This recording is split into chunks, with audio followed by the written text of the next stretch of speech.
Ladies, I just found out what a groyper was. I'll be real with you. As someone who's like, politically in the know, I understand kind of like the factions of the alt-right and like their many, faceted sort of positionalities or whatever, but I also like to go outside and get drinks with friends and like not be on 4chans. So if you are like my colleague Tay and you had not heard about the Groypers specifically prior to all this stuff with Charlie Kirk, then I'm going to share some resources with you that will help you to understand all this without actually having to consume the material directly, because that will make you insane.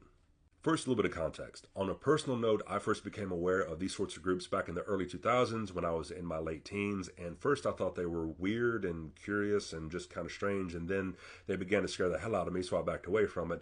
But I decided over the years that I needed to stay at least casually aware of what they were doing, because their kind of filth rises to the mainstream world from time to time.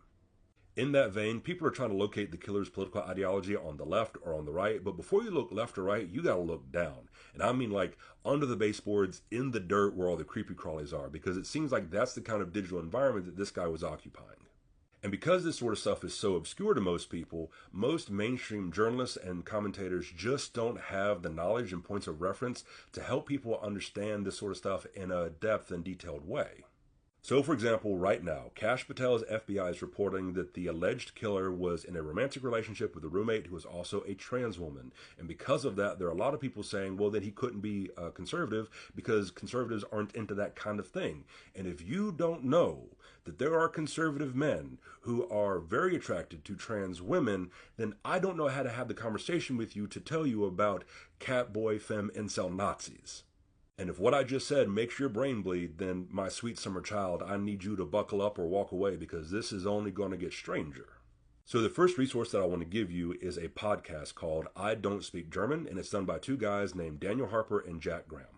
These guys post regular updates about what these online radical groups are doing, and I recommend using their podcast like a reference encyclopedia, because each entry can be consumed on its own. So, for example, when you hear something in the news about Nick Fuentes or the Bull Brigade or Kekistan or whatever it happens to be, go check out their podcast and see what episodes they've done on that subject matter.